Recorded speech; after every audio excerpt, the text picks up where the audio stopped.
I think there were various things about her sexual life which I dropped out on the grounds of privacy laws in Britain. That's not very sexy. There's no real. How do you tell this story? I loved watching people get excited about that when they'd see it. She can do it twice.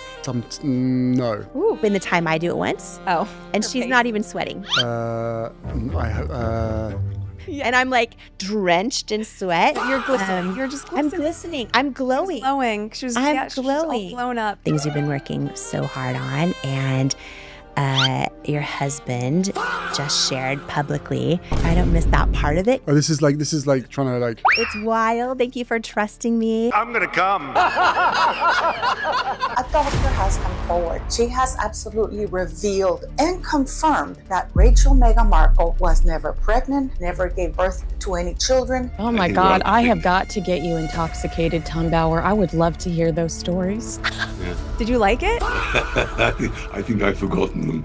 Oh But they were very good. This scandal comes as no surprise. Speculation about the children has been simmering for years. I'm going to quote Tom Bauer by saying, he said, look, we all laughed at Samantha and she was right. And everything she said has come true. Not in a million years did Meghan think that she was going to score Prince Harry. She thought she was going to score Andrew until Fergie put a stop to it. She's reinvented herself so many times throughout the last 44 years. It could be also happening that the royal family is saying, hey, if you put a book out about Meghan Markle and completely destroy everything and really tell the people how Meghan met Harry. You can feel it, can't you?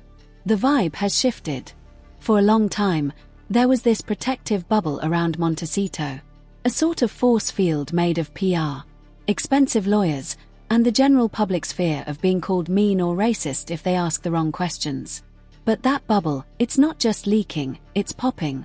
The privacy laws are pretty strong here, and that's what she used as a weapon at the time. So there were quite a few things about her personal life. I'll work them into another book, I think. Oh my goodness, Tom Bauer. I love that deep tease right there. That's something that we can look forward to. If you've been following the royal saga, you know the name Tom Bauer.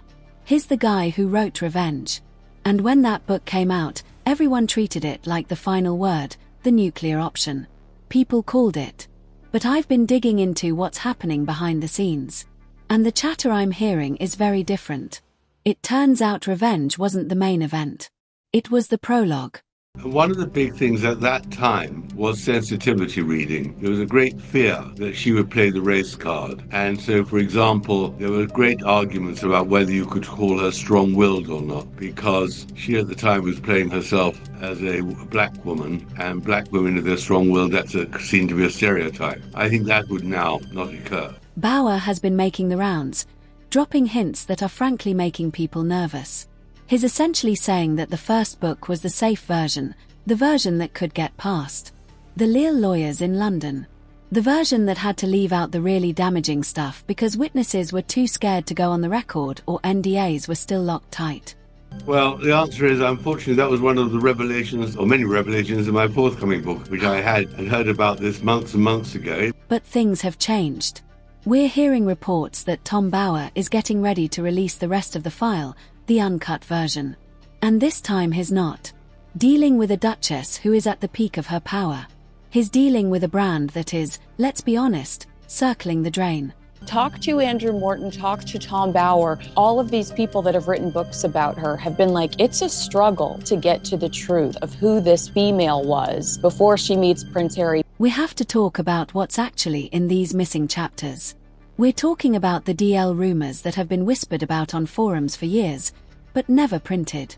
We're talking about the missing years in Soho House. We're talking about the people who were paid to disappear. So grab a drink and settle in, because today we aren't just looking at a book release. We are looking at the potential dismantling of the most carefully curated image in Hollywood history. I know that publishers love chopping up well-researched books, without any hesitation about, like, you're sitting there going, no, this is so important, but sometimes it's just about, shrinking a book down. Let's start with the context, because you have to understand why the second book is dangerous in a way the first one wasn't. When Revenge was written, Meghan was still swinging big. She had the Spotify deal. She had Netflix. She was firing off lawsuits like they were press releases. People were terrified of her. If you were a former staffer or an old friend from her acting days, you kept your mouth shut. Why risk it? But she had one amazing ability, which was to find a man who needed her. Oh. And she played him brilliantly. The actress was sensational. Tom Bower is a veteran. He knows how the UK legal laws work. And trust me, they are brutal for writers. In the UK, the burden of proof is on the author. If Bower wrote something in revenge that he couldn't prove 100% in a court of law, the publisher would cut it. Entire chapters were reportedly shredded, not because they were lies, but because they were legally risky. You've got to remember, it was a pathfinder, the book, and even the publishers couldn't quite believe some of the things which I discovered. Bower has admitted this. He said in interviews that he had to leave the really good stuff on the cutting room floor. But here is the twist. The fear is gone. I'm seeing a massive shift in how people in the industry talk about the Sussexes. 2 years ago, if you brought them up in a meeting, people would get awkward. Now, they roll their eyes. The fear factor has evaporated. And when the fear goes, the silence goes with it. To tell the truth, I spoke to very few friends of Meghan because she put a fatwa on anyone talking to me who she could. So I sent off dozens and dozens of emails to her friends, and most of them didn't even reply. NDA's non-disclosure agreements are only as strong as the person enforcing them, and they often have time limits. We are hitting the 5-year mark since Mexit. A lot of those initial contracts are expiring, and the people who signed them, they aren't loyal anymore. In fact, many of them are angry. Bower knows this. He's not writing a biography this time. He's compiling a dossier. He's reportedly going back to the sources who were too scared to talk in 2022 and saying, "How about now?" And the answer he's getting is, "Let's talk." She targeted him. She knew exactly what she was doing. He was a vulnerable man whose relationships with women had been disastrous, manic depressive very often, and she fulfilled his need. She gave him what he needed, and she played it brilliantly. She never intended to stay. She's got what she wanted now. Vast mansion, few million, all the rest of it. The rumor is that Bower is no longer tiptoeing. He's walking in with steel-toed boots. He's looking at the bullying report that the palace buried. He's looking at the inconsistencies in the suicidal narrative. He's looking at everything that didn't make the first cut. She's impossible, says one ex-staffer. Every headline, every comma, Meghan has to approve it, push back, and you're gone. Let's stay on that bullying report for a second, because this is the smoking gun the palace has been sitting on.